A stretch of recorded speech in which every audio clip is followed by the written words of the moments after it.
नमस्कार साथियों, आप सभी का बहुत बहुत स्वागत है मेरे YouTube चैनल शिक्षा जगत पर। आज आप देख पा रहे हैं विज्ञान के बहुत ही ज़्यादा इंपॉर्टेंट MCQs में आपके लिए लेकर आया हूं। आने वाले समय में जब आप वर्ग 2 का एग्ज़ाम देंगे तो ये क्वेश्चन आपकी काफ़ी हेल्प करेंगे। तो पुनः आप सभी का बहुत बहुत स्वागत है। आइए वीडियो को स्टार्ट करते हैं। साथियों, जैसा कि आप देख पा रहे हो, आज का जो हमारा पहला क्वेश्चन है वो ये है कि कोशिका का जो पावर हाउस होता है वो क्या है। आपको ध्यान रखना है साथियों, क्वेश्चन क्या है आपका कि कोशिका का जो पावर हाउस है वो क्या होता है ना। तो कोशिका के अगर हम पावर हाउस की बात करें साथियों, तो लाइसोसोम, माइटोकॉन्ड्रिया, राइबोसोम या गोल्गी है। तो इसका राइट आंसर हो जाएगा माइटोकॉन्ड्रिया। आप सभी जानते हो कोशिका का जो पावर हाउस होता है वो क्या होता है, माइटोकॉन्ड्रिया। आइए इसका आंसर और इसका एक्सप्लेनेशन देखते हैं। राइट आंसर इसका है माइटोकॉन्ड्रिया। अब आप इसका एक्सप्लेनेशन देख सकते हैं। माइटोकॉन्ड्रिया में कोशिकीय श्वसन की प्रक्रिया होती है जिसके फलस्वरूप ATP के रूप में जो है वो ऊर्जा का निर्माण होता है, इसलिए इसे कोशिका का ऊर्जा ग्रह या पावर हाउस कहा जाता है। एक क्वेश्चन और आप यहाँ से याद रखेंगे कि ATP का फुल फॉर्म आपसे पूछा जाता है। तो ATP का जो फुल फॉर्म होता है वो होता है एडिनोसिन ट्राईफॉस्फेट। याद रखेंगे, एडिनोसिन, ठीक है ना। ये नाम आपको अच्छे से याद कर लेना। फुल फॉर्म पूछा जाता है एडिनोसिन ट्राई, है ना, एडिनोसिन ट्राई और यहाँ से फास्फेट, ये इसका फुल फॉर्म होता है। और आपको ये सारी चीज़ें याद करते हुए जाना है। आप चाहे इनको नोट भी करते जाएं। अगले क्वेश्चन की बात करेंगे। क्वेश्चन नंबर 2 है हमारा साथियों कि जो लाइट ईयर होता है या प्रकाश वर्ष होता है निम्न में से किसकी इकाई होती है। आंसर है आपके पास समय है, प्रकाश की तीव्रता है, दूरी है या फिर द्रव्यमान। तो प्रकाश वर्ष में मैक्सिमम स्टूडेंट गलती करते हैं, प्रकाश की तीव्रता इसका आंसर लगा के आते हैं, बट इसका राइट आंसर होता है दूरी। याद रखिएगा, है ना, राइट आंसर क्या है, दूरी। तो प्रकाश वर्ष क्या है, दूरी मापने की एक इकाई होती है। आइए इसका आंसर चेक करते हैं। तो इसका आंसर है दूरी। एक्सप्लेनेशन देखेंगे। प्रकाश वर्ष जो है दूरी है। जो प्रकाश, अब ये होती क्या है, देखिए, प्रकाश एक वर्ष में निर्वात में जितनी भी दूरी तय करता है तो उसे हम बोलते हैं एक प्रकाश वर्ष। इसका जो उपयोग है अंतरिक्ष में खगोलीय पिंडों के बीच की विशाल जो बहुत ज़्यादा बड़ी दूरियां हैं उनको मापने में इसका उपयोग किया जाता है। अगले क्वेश्चन की बात करेंगे साथियों। मानव रक्त का जो pH मान है वह कितना होता है। तो इसका राइट आंसर हो जाएगा B, 7.4।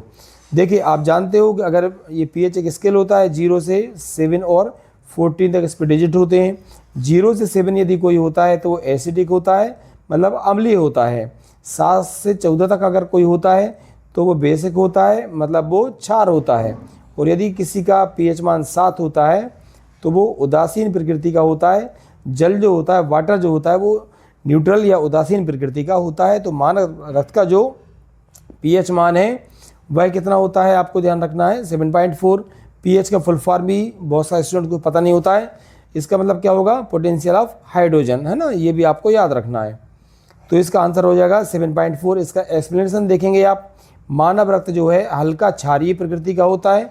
एक स्वस्थ व्यक्ति के रक्त का जो pH मान है 7.35 से 7.45 के बीच का होता है। अगले क्वेश्चन की बात करेंगे। क्वेश्चन नंबर 4 आप देख पा रहे हैं कि जो मानव शरीर है उसमें लाल रक्त कणिका मतलब RBC जो हैं इनका निर्माण कहाँ पर होता है। यकृत में, हृदय में, प्लीहा में या अस्थि मज्जा में। तो इसका राइट आंसर हो जाएगा बोन मैरो, मीन्स अस्थि मज्जा इसका राइट आंसर हो जाएगा। ओके, आंसर क्या है, अस्थि मज्जा। देखेंगे वयस्कों में जो RBC हैं इनका निर्माण कहाँ होता है, अस्थि मज्जा में होता है। भ्रूण अवस्था के दौरान इनका निर्माण जो है यकृत मतलब लीवर और प्लीहा में होता है। ये सारी चीज़ें आपको अच्छे से याद कर लेना है। अगले क्वेश्चन की बात करेंगे। ध्वनि की चाल जो है वो अधिकतम किस माध्यम में होती है। आप जानते हैं 3 माध्यम होते हैं आपके, जल, वायु, ठोस और आपका निर्वात। तो ध्वनि की चाल की अगर बात करेंगे तो ध्वनि सबसे ज़्यादा संबंध जो है चलन वो ठोस अवस्था या इस्पात में करती है। ये आपको बहुत अच्छे से याद रखना है, ठीक है। इसको आप डिटेल में पढ़ सकते हैं।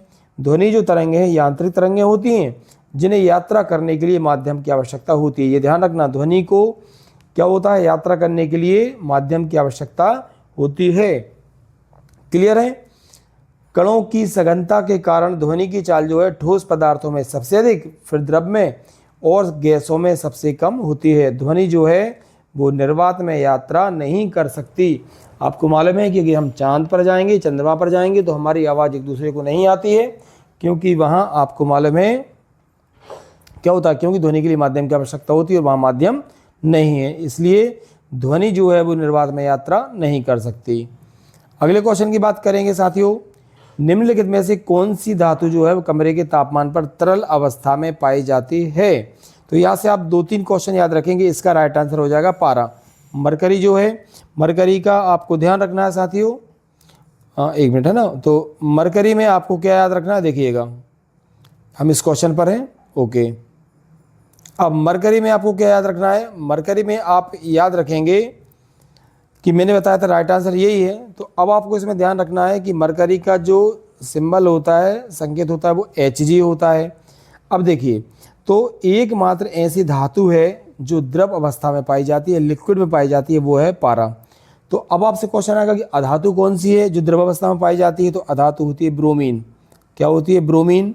ब्रोमीन का सिंबल क्या होता है, Br35। इसका क्या होगा, एटॉमिक नंबर। इसका एटॉमिक नंबर आप लोग मुझे कमेंट्स करके बताइएगा कितना होता है। ओके, तो इसका राइट आंसर है पारा।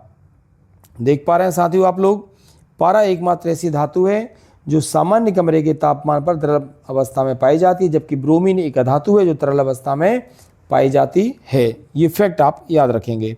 नेक्स्ट क्वेश्चन की बात करेंगे, विटामिन सी की कमी से कौन सा रोग होता है। यहाँ पर आपको टोटल जो मेजर हमारे विटामिन है 6 ही याद होना चाहिए। तो विटामिन सी की अगर बात करेंगे तो इसका राइट आंसर हो जाएगा स्कर्वी।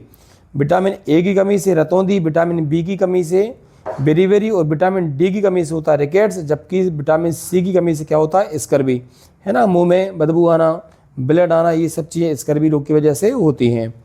तो इसका रासायनिक नाम एस्कॉर्बिक एसिड होता है। विटामिन सी जो है एस्कॉर्बिक एसिड की कमी से स्कर्वी रोग होता है। इसके लक्षणों में मसूड़ों से खून आना, थकान और घाव का देर से भरना शामिल है। खट्टे फल इसका जो है अच्छे स्रोत होते हैं, मतलब किसका, विटामिन सी का, आंवला, ठीक है, नींबू वगैरह। चलिए, न्यूटन की गति का पहला नियम क्या कहलाता है। तो इसका साथियों राइट आंसर है जड़त्व का नियम। ठीक है, क्या हो जाएगा, न्यूटन की गति का जो पहला नियम क्या कहलाता है, जड़त्व का नियम कहलाता है। ओके, समझते हैं। न्यूटन के पहले नियम के अनुसार कोई वस्तु अपनी विराम अवस्था या एक समान गति की अवस्था में तब तक रहती है जब तक उस पर कोई बाहरी बल कार्य ना करे। इसे हम क्या बोलते हैं, जड़त्व बोलते हैं। क्वेश्चन नंबर 9 की बात करेंगे। तो देखिए, 2 प्रकार के सोडा आपको मिलेंगे, एक खाने का सोडा और एक धावन सोडा, मतलब कपड़े धोने का सोडा। यहाँ पे बात की जा रही है बेकिंग पाउडर या खाने का सोडे का। रासायनिक नाम क्या है, तो sodium carbonate, sodium bicarbonate, calcium carbonate या फिर सोडियम क्लोराइड। तो इसका राइट आंसर क्या हो जाएगा, आपको ध्यान रखना है सोडियम बाइकार्बोनेट। ओके, तो आपको ध्यान रखना है सोडियम बाइकार्बोनेट इसका राइट आंसर है।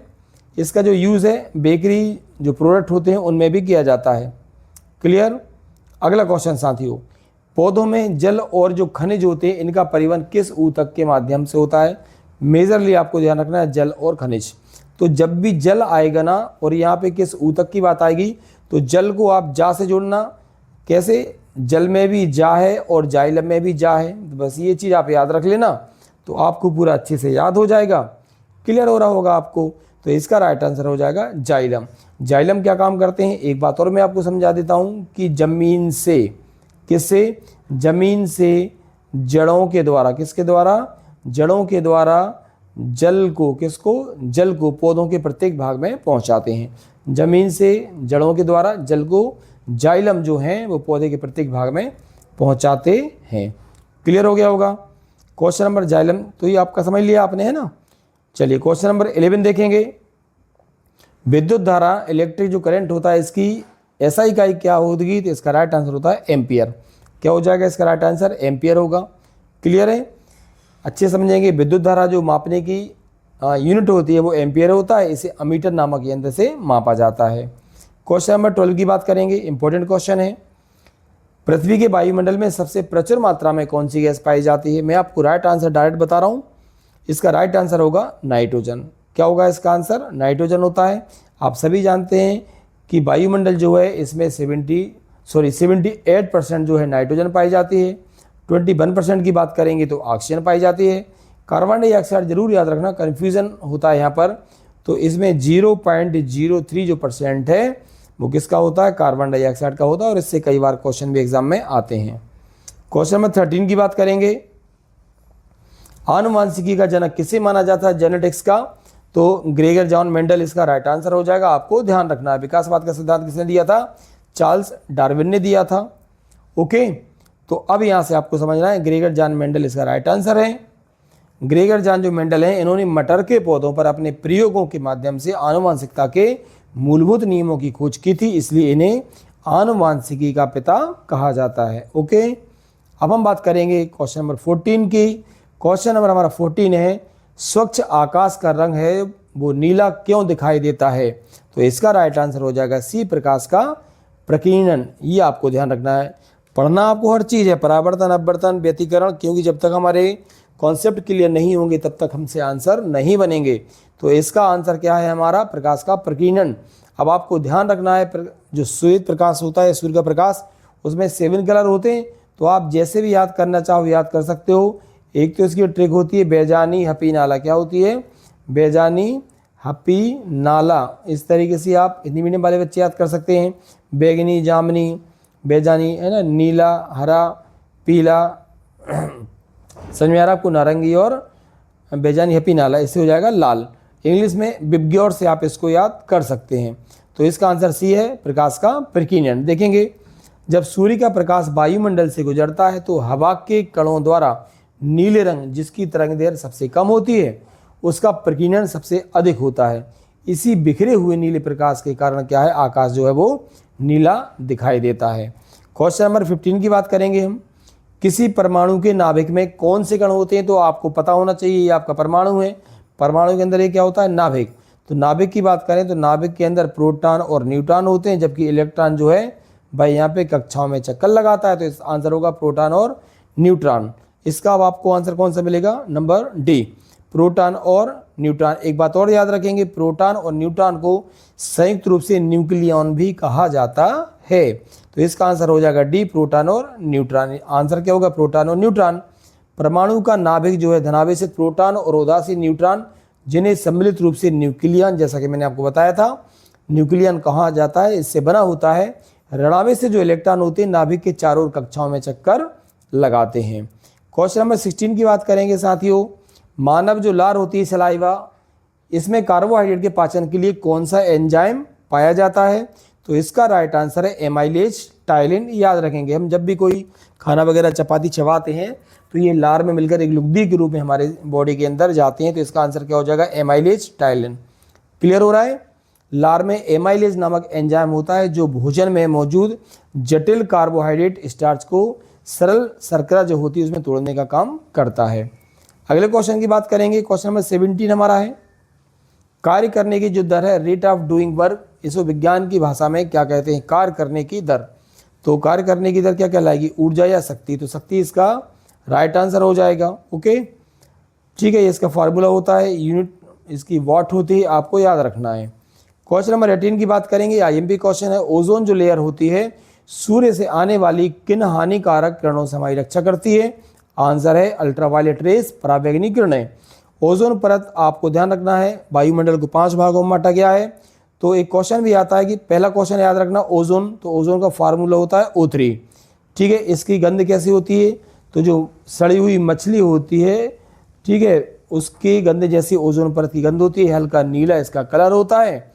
और ओजोन परत की अगर बात करेंगे हम साथियों तो ये समताप मंडल में पाई जाती है। कहाँ पाई जाती है? ये समताप मंडल में, पृथ्वी से 12 से 35 किलोमीटर की ऊंचाई पर ये पाई जाती है। क्लियर हो रहा है आपको? चलिए क्वेश्चन नंबर 19 की बात करेंगे।